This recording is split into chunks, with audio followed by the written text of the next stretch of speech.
Introducing first, he'll be fighting out of the blue corner. He entered the ring wearing the gray trunks. His record stands at 5 victories with 2 defeats. Fighting for Suffer Vadnais out of Las Vegas, Nevada. Ladies and gentlemen, here is Colton, Colt 45 Boulder. And across the ring, fighting out of the red corner.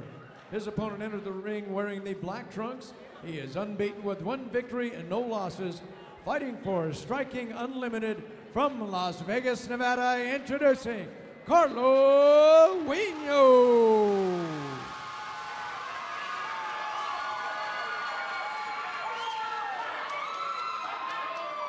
Main event of the night, Colton Bowler, Carlo Junio. Protect yourself at all times, obey my commands at all times. It should be a good one. I'm curious to see if the striking of Colton Bowler versus the striking of Carlo is going to be enough for Colton to want to keep this fight on the feet, because Colton is known for submissions. As a matter of fact, his last fight he won by a first-round submission. 125-pound fighters, fast on their feet. Very fast early. They're both trying to gauge the range a little bit as they circle around. Nice inside leg kick there by Bowler. Bowler in the southpaw stance. He shoots in. Carlo does a great job of avoiding and resetting.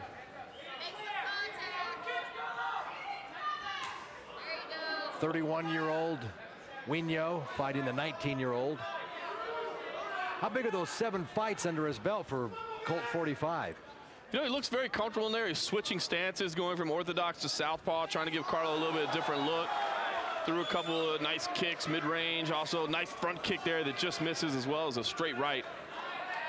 Shot in early, missed, but he's showing a lot of variations in attack, really keeping Carlo off balance, not knowing what to expect. And Colton there with the Superman punch. Nice flurry coming in. Nice right hand scored as he moved into the clinch. Nice. Solid takedown there from Colton Bowler. Yeah, just got a nice body lock, flipped him over, taking top position. Carlo trying to survive underneath. Yeah, Bowler wearing the gray trunks this evening. Carlo Junio is wearing the black on the bottom right now. We're going to find out how well he can fight from his back. Bowler with the crossface there.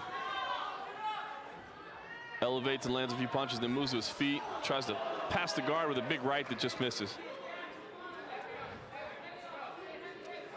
Side control now for Colton Bowler. Very patient attack. Again, lots of variations in how he attacks. Very patient, very tactical as he steps over with the left leg, trying to move into full mount. He almost got it there. Ended up back in half guard. Now going for a guillotine, perhaps. Or what could end up being a Darce. Yeah, tries to slide around to the back as the round ends, but I think a clear round for Colton Bowler. Yeah. Having a discussion with the referee about something. Not sure what he was upset about, but he definitely pointed out something. But a great attack by Colton Bowler. You know, Carlo Junio looked good early, very comfortable in there as well. Certainly wasn't overwhelmed by any stretch of the imagination, but I just thought Colton Bowler did a good job of varying up his angles, varying up his attacks, looking for the takedowns, and I thought he clearly took the first round. And here we see some of the action on the ground. Colton Bowler really pushing to get a advantageous position and step over and get that mount eventually, and almost completed a few of those moves. To Carlo's credit, he certainly is fast on his feet, keeping his knee high there, trying to avoid the mount from happening, and then when it got close, he scrambled nicely up, got to his knee. Wasn't able to get out of harm's way, but the bell ended up saving him on that one. Great thing with the flyweights, there's no way they're tired yet. I'm sure there's plenty of energy in store for the second round. You know that Carlo is a realtor by day? Wonder if it's hard to explain the black eyes to the clients.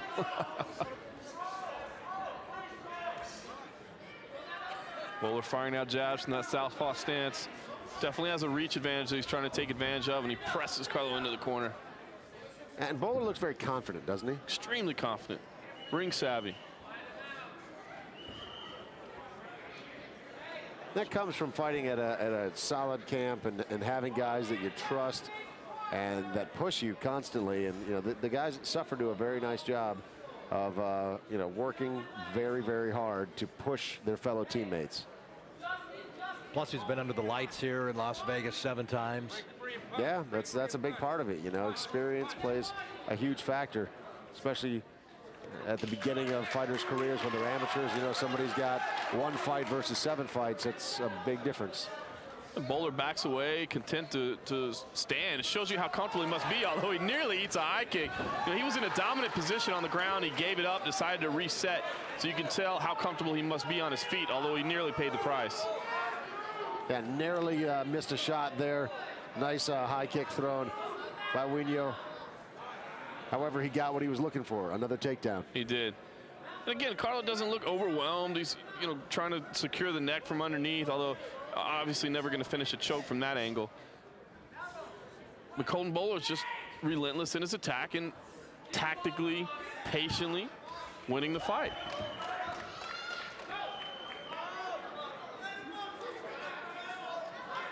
Final 10 seconds of round number 2. Colton Bowler in the gray trunks goes for another takedown. Carlo Junio punishing him a little bit with some hammer fists. Those shots look like dangerously close to the back of the head. End of round number 2. We are headed to our 3rd and final round of the main event tonight. You know, it looked like Colton Bowler was dropping for the shot there, but it looked like he might have gotten clipped a little bit as well. He was definitely uncomfortable once on the ground. See Carlo coming in there aggressive, and he went for that shot. And right there, yeah, you're seeing those shots that you said were dangerously close to the back of the head. And it almost looks like his forearm was clipping the side of the head. And we saw his face from our position. He was certainly wincing in pain. He was very uncomfortable underneath. So I think he really took some damage there. More so they should have. I thought the blows looked a little bit illegal. They looked, again, dangerously close to the back of the head. But I'll tell you, he looks a little frustrated over there in the corner right now. I'm not sure if the shots hurt him or if he's just hearing some advice he doesn't like, but he looks a little bit frustrated, which I think he's got 2 rounds in the bag. You think he'd be a little more elated than he is. The fight is 2 minutes away from being finished. Here we go, main event of the night. Carlo Junio coming in fast and hard in the 3rd round. He knows he's got to do something, and he's got to do it in a big way. Colton Bowler with another big slam. Puts him on his back again.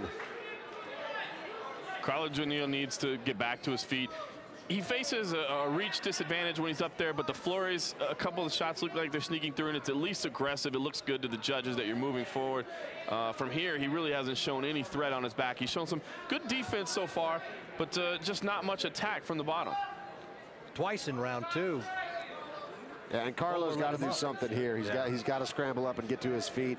He's got 1 minute and 15 seconds left. You know, when you've got 75 seconds just clicking away at the clock, you've got to pop back up and do something. Just go for broke. Bowler with a nice hammer fist. And Bowler, I'm sure, looking up the clock right now, is going to be content to stay right here and try to grind this out. We saw him take a peek there. Oh, I was wrong. He postures up and starts raining down some punches. He said, oh, there's only a minute left. Cool, I can do this. Might as well go for broke. Yeah. Yeah, Carlo Junio is trying to kick away, create the space, and surprisingly, Colton Bowler says, let's get back on the feet and do it. Let's give the fans a show. Oh, man. Once again walks into a kick on the takedown. And he might be a little dazed here. He's holding on to that single leg for dear life. Doing a decent job. Punishment, though.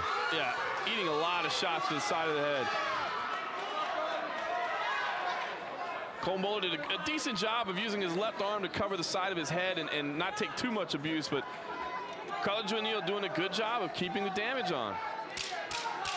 Final 10 seconds of the 3rd round here in the main event of the night. Colton Bowler might have learned a valuable lesson here. If you're on the ground, you've got the advantage of the position. Stick with it. Don't necessarily get back to your feet. Yeah, I think he still walks away with a unanimous decision nod, but he nearly made a very bad mistake by giving up that dominant position. Right there, that was the shot coming in. He telegraphed that a couple of times throughout the fight, and Carlo knew that he was going to shoot in, lower his head, and he tried to capitalize on it. Wasn't quite enough to put him away, but still close. Colton Bowler went to the well one too many times, but still an impressive performance overall. Very comfortable in the ring, very patient. Again, varied attacks. You know, he started out with striking that looked well. He went in with takedowns. You know, a nice performance by Colton Bowler. He's had a couple of impressive quick wins, and now he grinds one out. As we look at the replay, we can see this is Carlo Junio trying his best at the end to pull out the Hail Mary win and come from behind. But I just don't think he did enough. And it looks like the judges are ready with the official decision. Ladies and gentlemen, after 3 rounds of action in this 125-pound bout, we go to the scorecards. We have a unanimous decision for the winner in the blue corner, Colton. Colt 45 Bowler.